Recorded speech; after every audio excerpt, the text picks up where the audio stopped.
오늘 여기 와주신 골롬반 신부님들 한번 일어서 주십시오.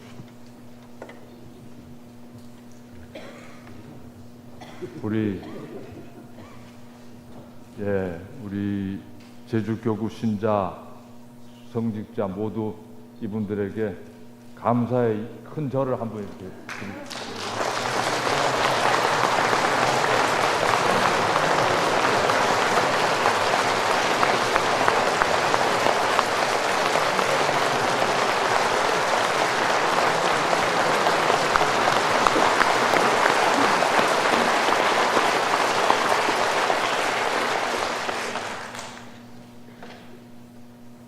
에, 1831년에 우리 조선교구가 처음으로 설정이 됐습니다. 그리고 나서 80년 후에 1911년에 조선교구가 두 개로 갈라져서 대구교구가 설정이 됐습니다. 그리고 그 20년 후에 다시 대구에서 전라도 감목대리구가 1931년에 설정이 됐습니다. 그리고 그 3년 후에 1934년에 전라도 감목대리구를 다시 전라북도, 전라남도 두 개의 감목대리구로 쪼갰습니다. 그 1934년 4월 1일자로 대구교구장이던 느망스 주교님께서 손 파트리시오 신부, 서 아우스팅 신부, 명 맥나메닌 신부, 나 토마스 신부, 이 네 명을 제주와 홍로 본당에 2명씩 파견하셨습니다. 그 이전에는 기껏 1명 또는 2명이 사목하던 제주도를 이제 제주와 서귀포 두 지역에서 2명씩 사제가 일하게 되어서 제주도의 본격적인 그 선교 시대가 열리게 되었습니다. 이 네 분의 사제들 모두 그 파견되기 그 전해 성탄 때 서품을 받았으니까 나이도 젊었겠지만 사목 경험도 아직 일천한 정말 그 새파란 신부들이었습니다. 그렇지만 그분들은 복음 전파에 온 몸을, 온 정신을 다 쏟아 부은 분들입니다. 그 네 분 중 한 분은 명신부님이라는 분은 한국에 오신 지 불과 1년 만에 결핵에 걸려서 아마 제주 지역에 오셔서 워낙 잡술 것도 못 잡숫고 영양 부족이었던 게죠. 그러니까 결핵에 걸리셔서 광주 지역으로 이동을 하셔서 본당에 계시면서 좀 요양을 하시다가 결국 투병 2년 만에 하늘나라로 먼저 가셨습니다. 이 골롬바노회 신부님들 제주 부임 3년 후인 1937년 7월에 중일전쟁이 터집니다. 그 중일전쟁을 일으킨 일제는 한국을, 중국 대륙을 침략하기 위한 그 발판으로 삼기 위해서 갈수록 많은 물자를 공출해 갖고 또 우리나라 전체에 굉장히 강력한 그 압박 정책을 펴면서 정신적으로도 일제에 협력하도록 여러 가지로 강압을 하기 시작을 했습니다. 그러면서 천주교 젊은 신부들이나 신학생들을 학병으로 끌고 가거나 아니면 노동직용으로 데려갔고 성당 내에서 성당에 일장기를 개항하게 하거나 아니면 신자들을 감시하고 체포하고 투옥하는 일이 끊임없이 일어났습니다. 심지어는 고해성사가 일제 어떤 그 비밀을 이렇게 바깥으로 누출시키는 그러한 그 행위에 소지가 있다고 해서 고해성사를 못하게 하기도 했습니다. 2차 대전 말기에는 성당과 교회 건물을 압류하고 우리 제주 본당에 이 중앙성당 처음에 있었던 거기에서 종도 압수해 갔습니다. 그리고 1941년 10월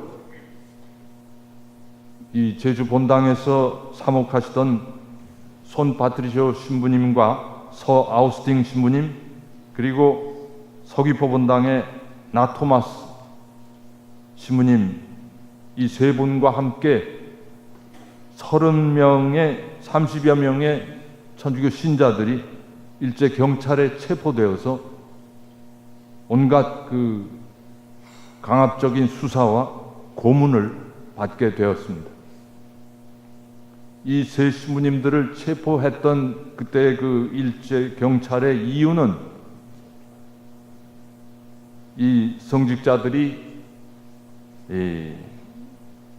조선 독립에 관한 여러 가지 그 시국 정보를 교우들과 이렇게 대담을 나누었고 또 일제가 그때 당시에 굉장히 바깥으로는 일제가 이렇게 전쟁에서 승승장구한다는 것이 일반적인 그 홍보 내용이었는데 거기에 정반대되는 일제가 패망할 것이라는 그런 사실을 유포했다는 것. 그리고 제주 지역에 그때 당시에 아마 우도에 무슨 새로 비행장을 건설한다는 그런 소문이 떠돌았고 그래서 제주 지역에 건설된 예정인 그 일제의 군사기지 기밀을 유출했다는 이런 여러 가지 내용들을 다 덮어 씌워가지고 신부님들을 체포했고 재판에 걸었습니다. 경찰들은 그 30여 명의 그 연행된 천주교 신자들을 그 여러 가지로 고문을 해서 그 신부님들이 잡혀 있는 그 유치장에서 바로 옆에서 일부러 바로 옆에서 고문 그 교우들을 무지막지하게 고문을 해서 그 비명 소리를 그 신부님들이 듣게 해서 마지막에 이렇게 자기네 죄를 인정하는 그런 그 서명을 하도록 그렇게까지 했다고 합니다. 결국 이 세 신부님들은 스파이 혐의로 재판을 받고 일본의 국방보안법 위반, 일본 천황에 대한 불경죄 그런 죄목으로 손 신부님은 3년, 서 신부님은 2년, 나 신부님은 1년 2차 대전 끝나고 해방되기 전까지 감옥 생활을 하셨습니다. 그 시대의 그 천주교 지도부에서는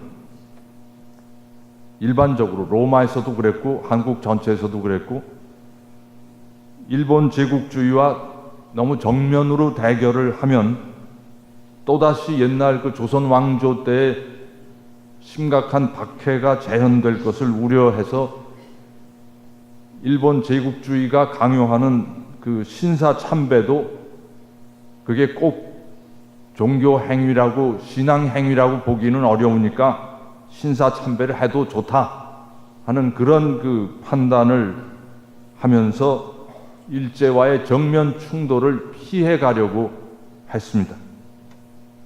그런데 제주 지역에서 일하시던 콜롬반 신부님들은 제가 추측키로 아주 새파란 혈기왕성한 젊은 신부님들이었고 또 그분들의 조국 아일랜드도 오랜 영국 지배하에서 독립운동을 오래 전개하고 그러다가 그분들이 오시기 불과 몇 년 전에 1927년에 그러니까 34년에 오셨으니까 77년 전이죠. 7년 전에 오시기 7년 전에 영국에서 아일랜드가 완전히 독립을 했습니다.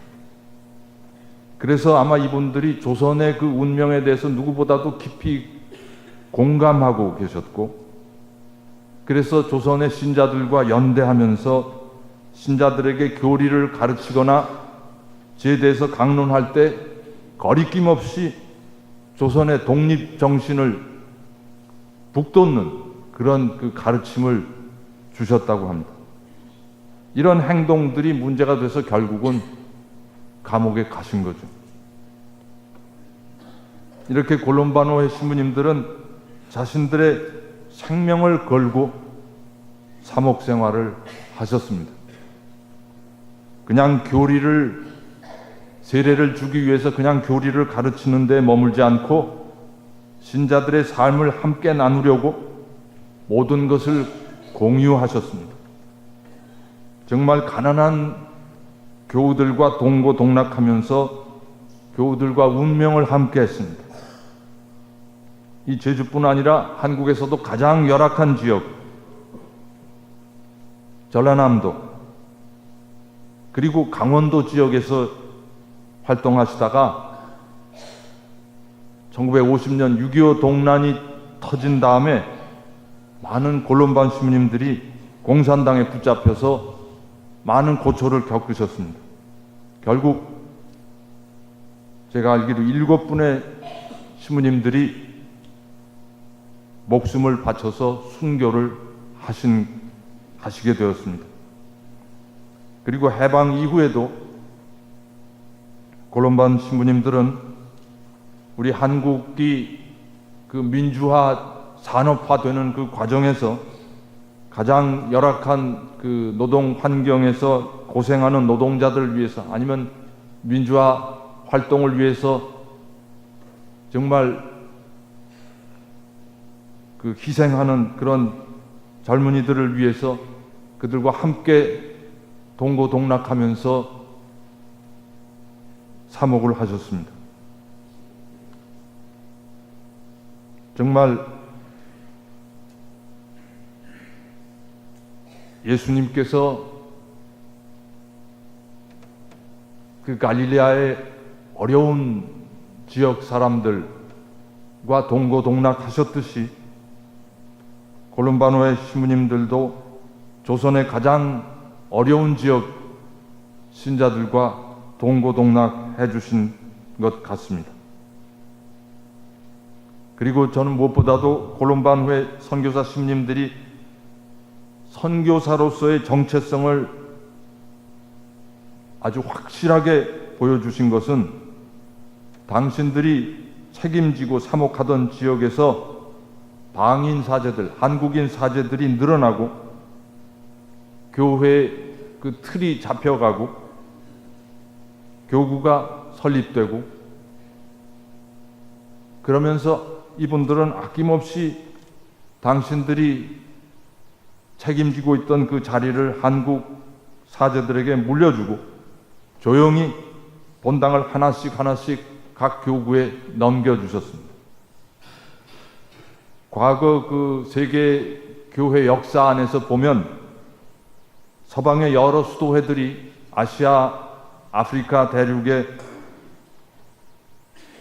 전교 지역에 진출하면서 많은 봉사를 하셨지만 많은 경우에 오래도록 자기 수도회의 어떤 그 사목권을 놓지 않고 계속 머물면서 그 수도회의 사제를 만들고 그 수도 공동체를 키우는 데에 주로 노력을 기울였기 때문에 그 지역의 방인 사제들의 양성이나 교구의 자립에는 오히려 좀 더디게 발전이 이루어지는 그런 경향이 없지 않았습니다. 그런데 골롬반 외방 선교회 신부님들은 그 지역의 교회가 성장하면 어디서나 아낌없이 마음을 깨끗이 비우고 빈손으로 조용히 퇴장하는 그런 아름다운 정말 복음적인 모습을 보여주셨습니다. 오늘 콜롬반 외방선교회 제주 진출 80주년을 기억하고 감사하면서 콜롬반회 신부님들의 이런 복음적 증거에 진심으로 경의를 표하고 구배 사제인 저희들도 그러한 복음적인 비움의 삶을 살 수 있도록 하느님께 은총을 간구하고 싶습니다. 그리고 이 땅의 복음화를 위해서 헌신적으로 일하시다가 하느님 곁에 먼저 가신 모든 콜롬반 선교사 신부님들의 영전에 그러한 오늘의 우리들의 복음적 결의를 봉헌하고자 합니다.